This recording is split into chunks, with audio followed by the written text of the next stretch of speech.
मित्रो नमस्कार. आज 1 मे महाराष्ट्राच्या स्थापनेला म्हणजे महाराष्ट्र राज्याचं स्वप्न साकार झालं त्याला 61 वर्ष पूर्ण झालेली आहेत. अतिशय आनंदाचा हा क्षण आहे.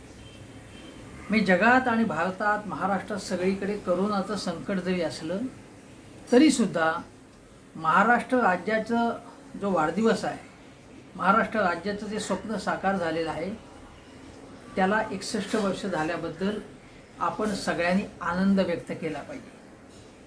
आणि 1 मे हा असा महत्त्वाचा दिवस आहे की तो जागतिक कामगार दिन म्हणून साजरा केला जातो. म्हणजे एकीकडे कामगार दिन आणि दुसरीकडे महाराष्ट्र दिन. हा महाराष्ट्र दिन आपण साजरा जेव्हा करायचा असं म्हणतो तेव्हा थोडासा इतिहास त्याचा माहिती असला पाहिजे. मग या संयुक्त महाराष्ट्राच्यासाठी हे महाराष्ट्र स्वतंत्र राज्य व्हावं आणि मुंबईसह संयुक्त महाराष्ट्र असं आपण म्हटलेलं आहे. यामध्ये बेळगाव, कारवार, निपाणी हा भाग यायला पाहिजे, तो आला नाही. त्यासाठी आपण सगळे लढत आहोत. मुख्यतः एन.डी. पाटलांपासून ते प्रबोधनकार ठाकरे, बाळासाहेब ठाकरे, शरद पवार, कितीतरी नेते हे आजही त्यासाठी झगडत आहेत. आणि तो झगडा, तो भाग आपल्यामध्ये सामील होईपर्यंत तो झगडा आपला, तो संघर्ष थांबणार नाही की इथे पुन्हा सांगतो. परंतु 1920च्या सुमारास जेव्हा महात्मा गांधी राजकारणामध्ये अधिक सक्रिय झाले होते, त्याच्या आधीपासूनच होते, पण लोकमान्य टिळकांचा मृत्यू झाला होता. लोकमान्य टिळकही भाषावार प्रांतरचनेच्या बाजूचे होते. महात्मा गांधी भाषावार प्रांतरचनेच्या बाजूचे होते. म्हणजे ज्या ज्या राज्यामध्ये जी जी भाषा प्रबळ आहे त्यांची अस्मिता, तिथल्या लोकांच्या भावना जाणून तसं स्वतंत्र राज्य असायला पाहिजे अशी भावना या देशातल्या महत्त्वाच्या पुढाऱ्यांनी व्यक्त केली होती. डॉक्टर बाबासाहेब आंबेडकर हे सुद्धा संयुक्त महाराष्ट्राच्या बाजूचे होते. मला आठवते, जो इतिहास जो मी वाचला आहे, थोरा मोठ्यांकडनं ऐकलेला आहे आणि लहानपणापासून जे ऐकतो आहे, वाचतो आहे, बघतो आहे, की ग. माडखोलकर हे संपादक होते.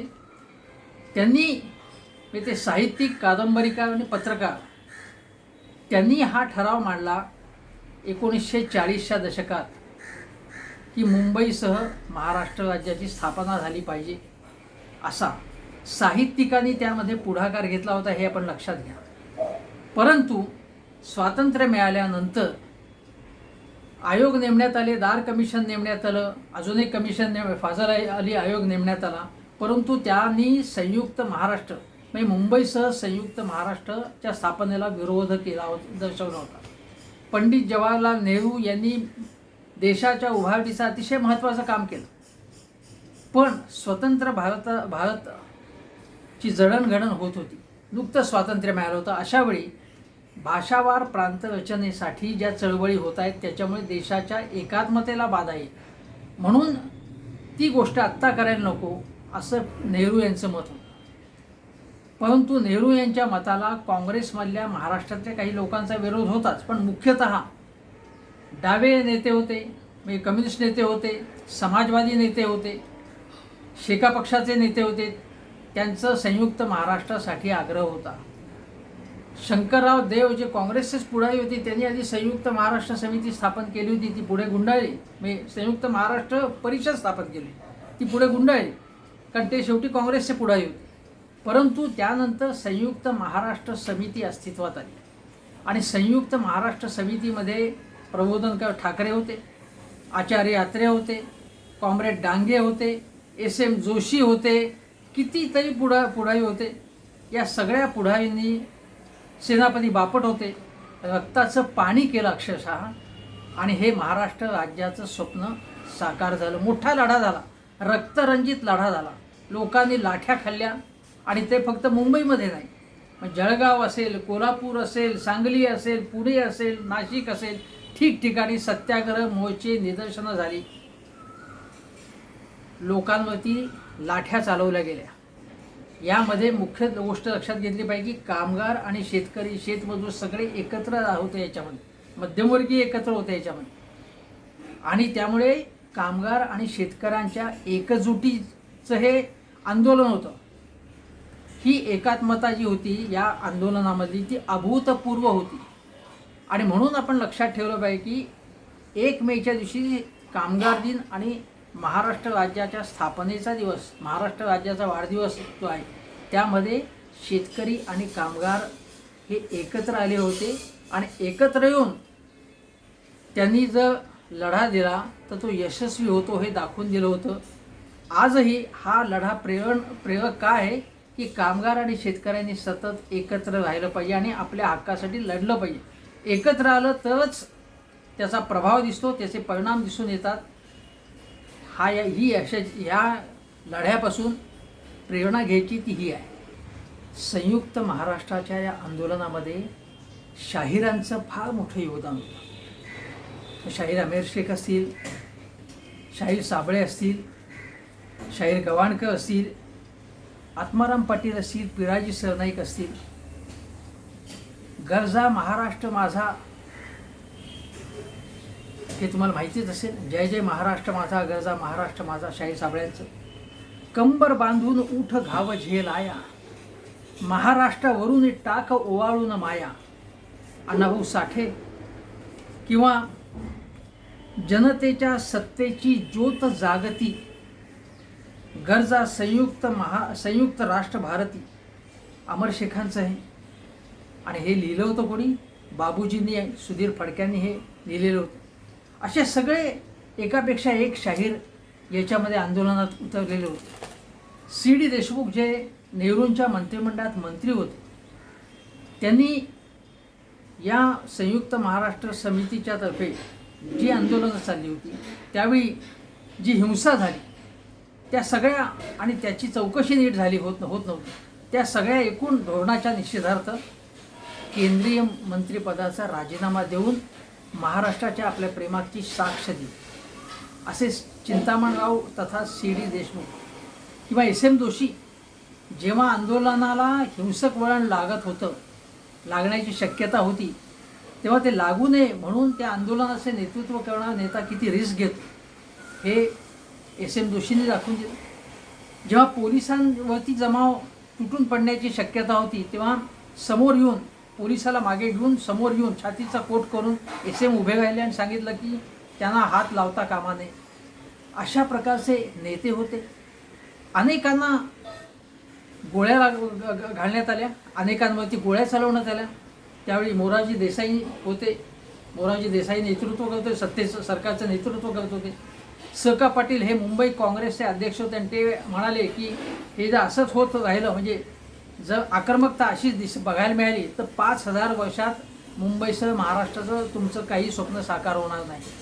त्यामुळे काँग्रेसविरुद्ध फार मोठा असंतोष तेव्हा होता. हे आपण लक्षात घेतलं पाहिजे. आणि बाकी प्रजा समाजवादी पक्ष असेल, एकूण सगळे समाजवादी, शेतकरी कामगार पक्ष असेल, कम्युनिस्ट पक्ष असेल, यांनी फार मोठा त्याग या आंदोलनात केला. मुंबईतल्या गिरणी कामगारांनी असीम त्याग या आंदोलनामध्ये केला, तो विसरता कामा नये. अलीकडे गिरणी कामगारांचे नेते दत्ता ईश्वरकर यांचं निधन झालं, पण त्या ईश्वरकरांचं निधन झालं तरीसुद्धा ज्या प्रकारे लोकांमध्ये, म्हणजे संपूर्ण महाराष्ट्रामध्ये ज्या प्रकारची प्रतिक्रिया, ज्या प्रकारचं दुःख व्यक्त होण्याची आवश्यकता होती, कारण इतकी लढाई दत्ता ईश्वरकरांनी लढले होते, त्यांचा अंत झाला. परंतु ज्या प्रकारे लोकांनी शोक व्यक्त करण्याची आवश्यकता होती, एकत्र येऊन नाही कोरोनाच्या काळामध्ये, पण वेगवेगळ्या पद्धतीने थोड्या प्रमाणात व्यक्त झाला. पण दत्ता ईश्वरकर जे कामगारांचे नेते होते, त्यांना प्रेरणा कोणाची होती तर त्यांना संयुक्त महाराष्ट्राच्या लढ्यामध्ये जे बडे नेते होते, जे गिरणी कामगारांचे नेते होते, कॉम्रेड डांग्यांसाठी, त्यांनी जी लढाई दिली, लढले ते राज्याच्या स्थापनेसाठी. म्हणजे कामगार असतील किंवा शेतकरी असतील, ते व्यापक प्रश्नांसाठी सुद्धा एकत्र येत होते.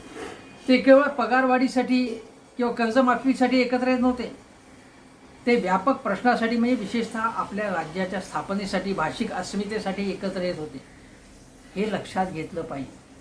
आणि आज आपण विचार केला तर आज महाराष्ट्र राज्याची स्थापना झाल्यानंतर ज्यांनी त्याग केला एवढा, त्यांच्या त्यागाची बूज आपण राखतो की नाही, त्यांची आठवण ठेवतो की नाही, हे महत्त्वाचं आहे.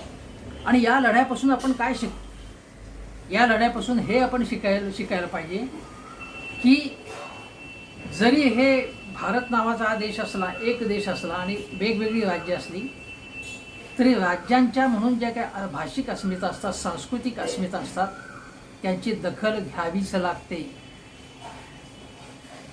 परंतु त्याच वेळी संपूर्ण देशाच्या लढाईमध्ये राज्यसुद्धा सहभागी असतो. म्हणजे हा महाराष्ट्र राज्य स्थापन झालं म्हणजे ते काही स्वतंत्र देश नाही. महाराष्ट्र राज्य हे देशाचाच भाग आहे, भारताचाच भाग आहे. ही भावना जी आहे, म्हणजे एकाच वेळी अस्मिता आणि एकाच वेळी राष्ट्रीय एकात्मता, या दोन्हींमधला तोल आपल्याला सांभाळायचा आहे. आणि म्हणून आजही महाराष्ट्र राज्यावरती जेव्हा आत्ता हे मोठं संकट कोसळलेलं आहे, तेव्हा या लढ्यापासून काय प्रेरणा घ्यायची, तर कोरोना असेल किंवा अन्य कुठलंही संकट असेल, तेव्हा विदर्भ, मराठवाडा, कोकण, उत्तर महाराष्ट्र, पश्चिम महाराष्ट्र हे आपण सगळे एकत्र येऊन एकमेकांविरुद्ध न लढता एक राज्य म्हणून एकत्वाची भावना ठेवून ज्या भागावरती अन्याय होत असेल त्या भागाला आपण अधिक साधन संपत्ती स्वतःहून दिली पाहिजे. म्हणजे जर असं वाटत असेल की मराठवाडा आणि विदर्भामधले काही जिल्हे अजून खूप मागासलेले आहेत, तर पश्चिम महाराष्ट्राने त्यांच्या मदतीसाठी धावून गेलं पाहिजे. आणि त्याचवेळी हे लक्षात घेतलं पाहिजे की पश्चिम महाराष्ट्रामध्ये कायमस्वरूपी दुष्काळी भाग काही आहे, त्यांच्या मदतीसाठी राज्याच्या इतर भागातल्या लोकांनी पुढे आलं पाहिजे. ही एकात्मता जी आहे, भाषिक आणि राज्यातली एकात्मता, ही आपण कायम ठेवली पाहिजे.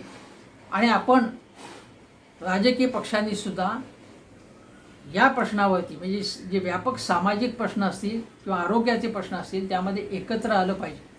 आणि जेव्हा देशावरती संकट येईल तेव्हा महाराष्ट्र सदैव देशाच्या संकट काळामध्ये देशाच्या मदतीसाठी, म्हणजे हिमालयाच्या मदतीला सह्याद्री जाऊन आला आहे माहिती आहे. पण केवळ यशवंतराव चव्हाणांच्या संदर्भात बोलत नाही, आपण संपूर्ण महाराष्ट्र आपण देशाच्या संकटामध्ये आपला महत्त्वाचा रोल असतो, महत्त्वाची भूमिका असतो. आणि हीच भूमिका आपण आत्तापर्यंत वठवली आहे आणि यापुढे वठवत राहू. पण आपण महाराष्ट्र अभंग ठेवू आणि आपल्यामध्ये जो भाग समाविष्ट झाला नाही त्यासाठी लढत राहू, हे आपल्या अंतरी कायम ठेवू. हा संदेश 1 मेच्या निमित्ताने आपण घ्यायचा आहे. आणि इथले जे कामगार आहेत, जे असंघटित क्षेत्रातले किंवा शेतमजूर आहेत, आज कामगार दिनसुद्धा आहे, म्हणून त्यांच्या दुःखांकडे सुद्धा आपण लक्ष दिलं पाहिजे. असं 1 मेच्या निमित्ताने मला मुद्दामून सांगावं असं वाटतं की हा महाराष्ट्र दिन आणि कामगार दिन दोन्ही आहे. आणि म्हणून या दिवसाचं महत्त्व लक्षात ठेवून आपण त्याप्रमाणे काम करत राहू, हे आवाहन आहे. नमस्कार.